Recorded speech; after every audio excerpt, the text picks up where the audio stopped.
Welcome to Tech Ascent, the podcast where we dive into the trends, strategies, and success stories that are reshaping the tech landscape as we know it today. I'm your host, Oliver Clingain. I'm also the founder of Ascension, the premier business development partner within tech. Today, we're joined by Drew Linn, the CEO of Counterpart. Drew, welcome to the show. Thanks, Oliver. It's awesome to have you on. Would you mind telling the audience a little bit about what you do and what you do with Counterpart?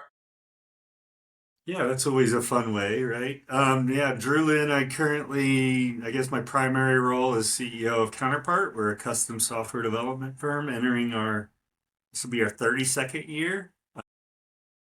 I entered the firm about 12 years ago to actually facilitate the transfer from the founders to three longtime employees that never owned a business and had never worked for anybody else. So I was like, wow, that sounds like fun. Let me jump in and do that. And then I'll go on to my next thing. This is my now seventh technology company. So pretty entrepreneurial and just kind of got hooked, and here I still am. But like many entrepreneurs, have a lot of irons and a lot of fires, and have a couple other companies and more real estate oriented with some tech, and then sit on several company tech startup boards on top of a lot of community work, as we were talking about earlier.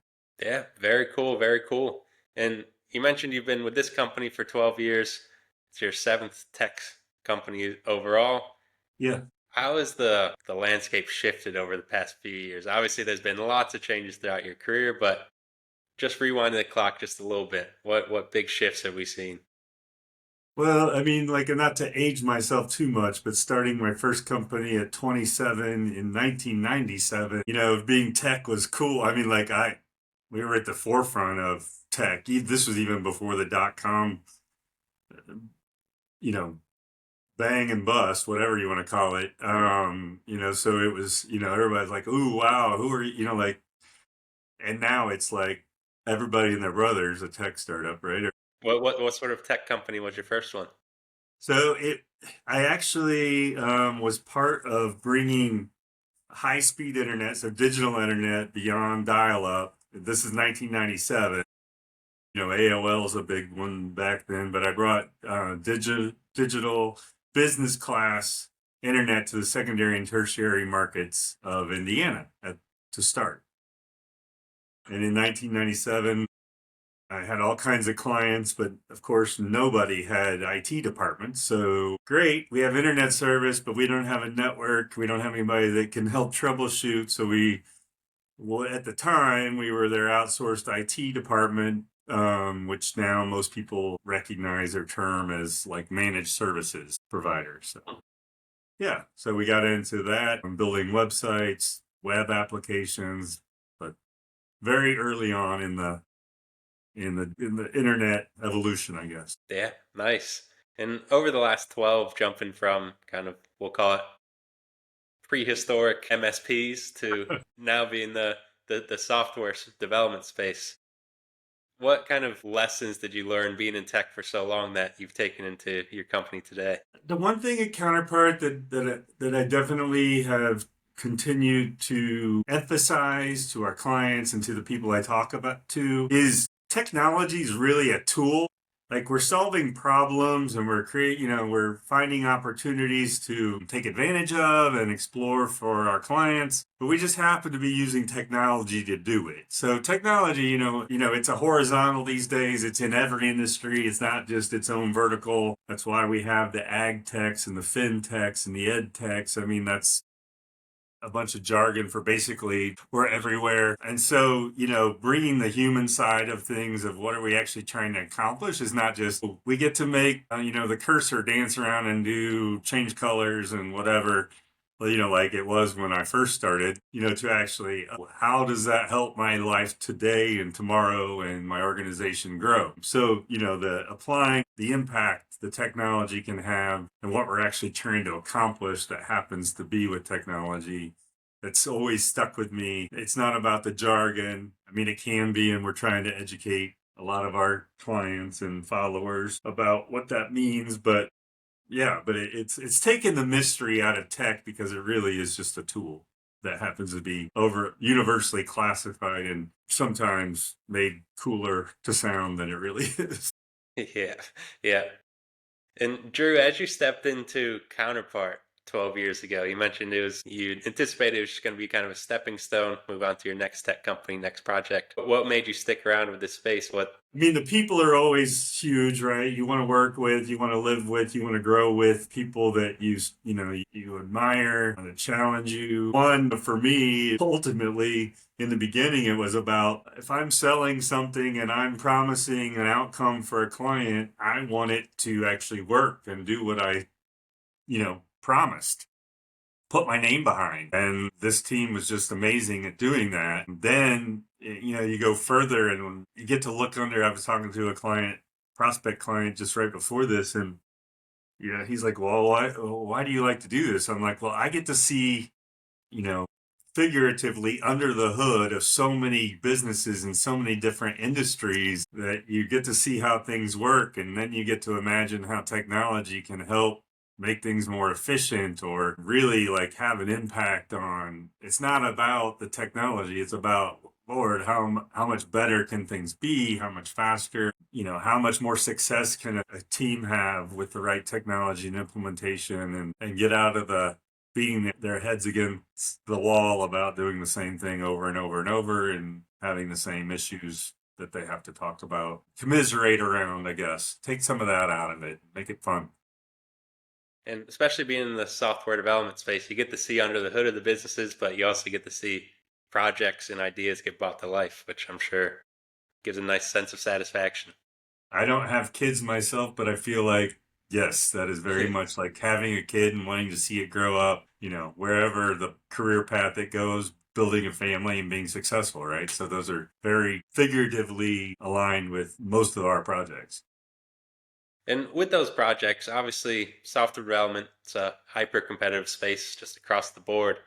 How are you going about kind of breaking through the noise with Counterpart? Well, I stutter or hesitate just because so many people, like, what does custom software mean, right? And like, what kinds of projects are you doing? The only way I know how to do that is to talk through, um, you know, uh, projects that we have been super successful with, and the clients and that we've been able to partner with and have. It may start as a project, but most of our client relationships, go beyond 15, 20 years. And and knowing just how, I mean, that we rebranded to Counterpart back in at the end of 2017 because that's really what we are. We're a counterpart. We go in, we try to assume as much of the responsibility because you can go in and sell AI and blockchain and how many people on crypto and da da da da da because it sounds really cool and machine learning, but like, is it valuable, or is it just worth so much? I mean, until recently, VCs, it was all about like how many subscribers. It didn't matter how much money the company was actually generating in value. The value was based on how many people you could get to adopt it, even if it meant only getting 50 cents on the dollar for every, for what it cost in order to provide that service. So, just having that impact, that scalability, that longevity, and like I said, watching it grow and evolve and being a part of it, uh, super cool Yeah, and no, rewarding. it sounds like it. And with those relationships that they go back some 15, 20 years, of course, delivery is a major part of that. If they're not satisfied, they're not going to stick around. How do you go about kind of maintaining that customer loyalty, that customer relationship in other ways? Part of it, I think, is the way we continually view it. It's like we have to deliver on time, on the date when we promised it, or we don't get paid. So we're constantly held to continue, to deliver on our word, or meet the responsibilities and promises we made. I think part of it too is being that, you know, even if it doesn't apply to you, like, so what does AI mean to my business? Ask, reach out, ask. It's a good tool to help you compose emails, or it might be helpful if you integrate it for customer service, or there's so many applications in to help,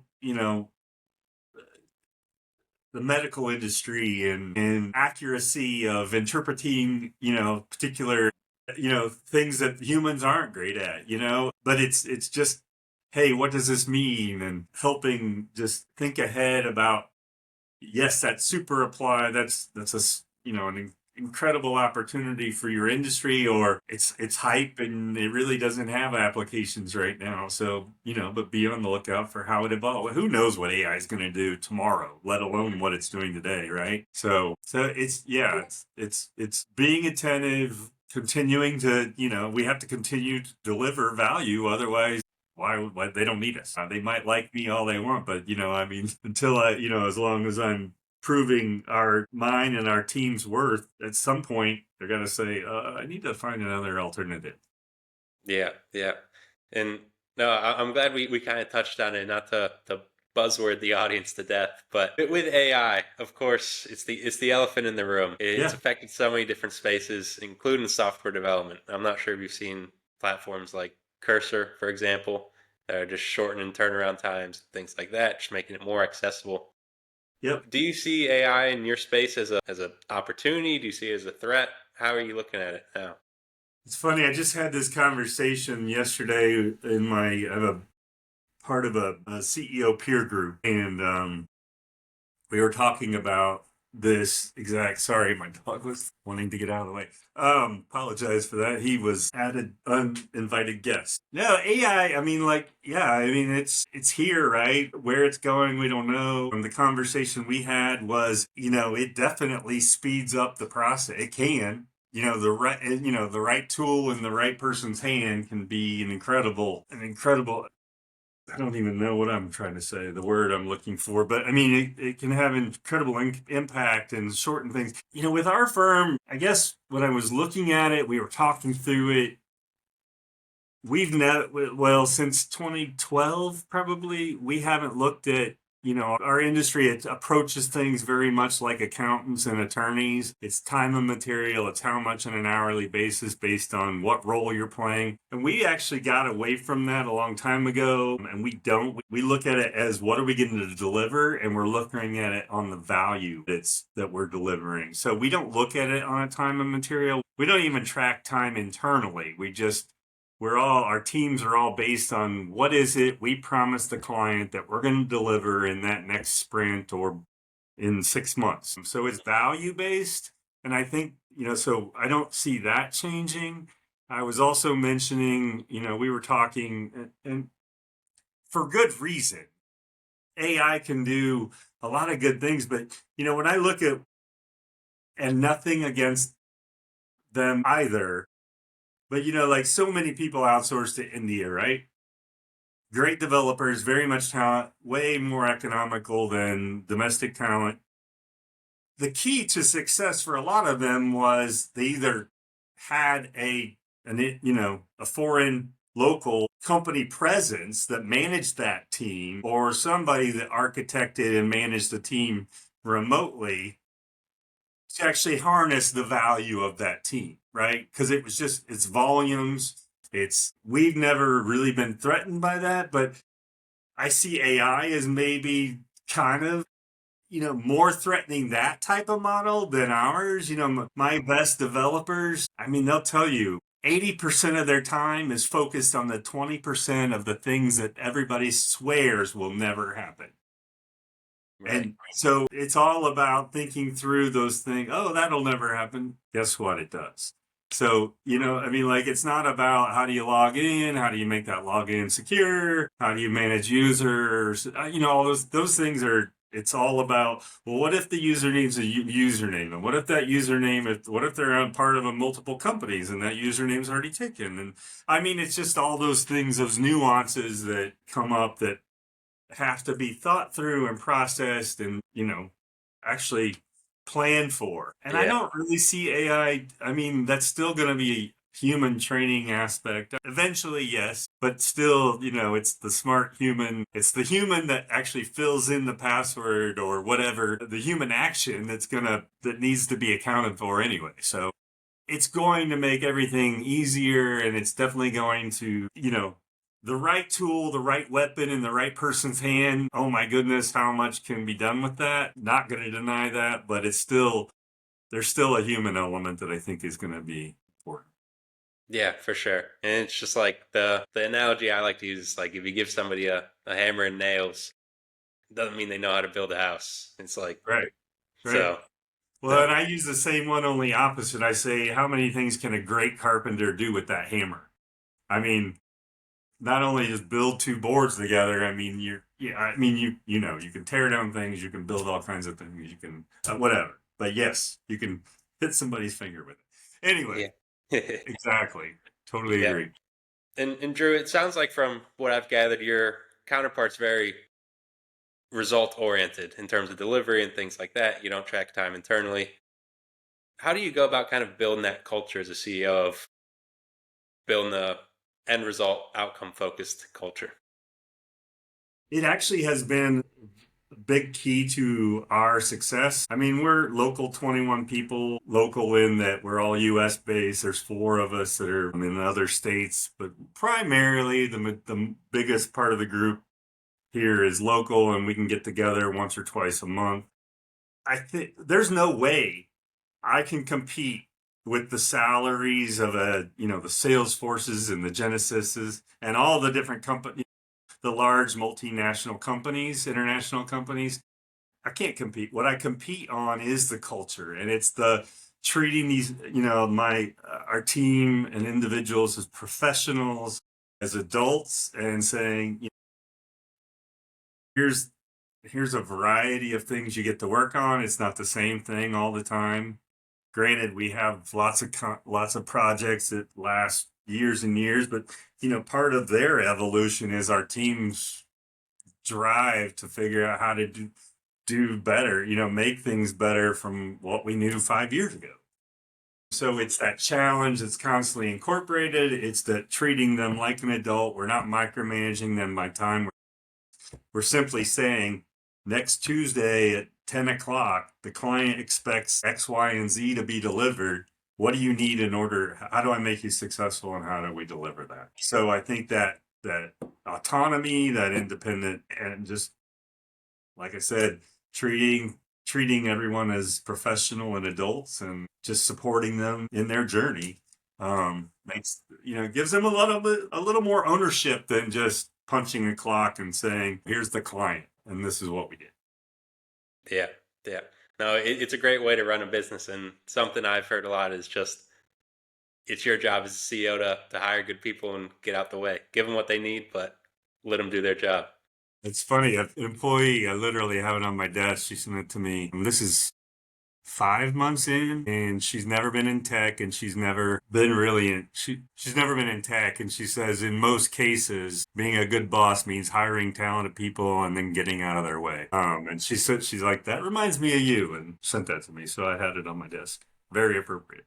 It's a good way to run a business. I'm a big fan of it.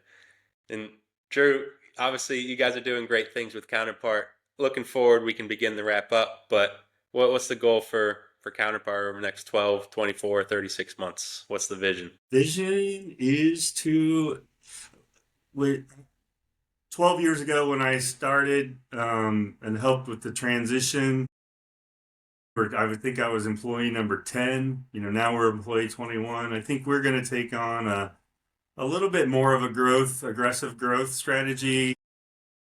I call aggressive growth from one or two a year to maybe 2 to 4 or 5 a year. But I think it's going to be, expanding geographically. Over the company was, I think 80% of our client base was outside of Indiana and our local, to the point where most people didn't know our company existed or that we were even here. Since then, that's flip flopped just because of our commitment to local community. Getting back out and spreading some of our wings. We're now talking to some of the things we were able to be very successful in Indiana. We're talking to Kentucky and some Florida. I just got off a call with. So I think we're gonna take some of the successes we've had here locally and look to expand geographically. And who knows where that goes. Awesome. No, it sounds like you guys have grown well with you at the head of the ship. Of course, been in the tech space for a while. You've seen lots of things. You've got lots of experience under your belt. And like we said, you've got a good mindset of hiring good people and getting out the way. So I think we can both agree on that. It's fun, right? You want to do what you love, enjoy, and love, and doesn't feel like work. So I'd rather be a part of it than get out of the way, get totally out of the way anyway. Yeah, yeah, yeah. Stay involved, but let good Yeah, people do what they're good at. let them guide me, right? Yeah. Exactly. And Drew, we can wrap up. Where can the people find you? Yeah, you can go to counterpart.biz or drew.linn. That's drew.linn at counterpart.biz is my email. Those are the best ways. You can look me up on LinkedIn and Facebook too. So happy to And for connect. everybody listening, I'll be sure to tag Counterpart and Drew down in the description if you guys want to go check them out. But Drew, once again, thank you for coming on. Absolutely. Thanks for having me.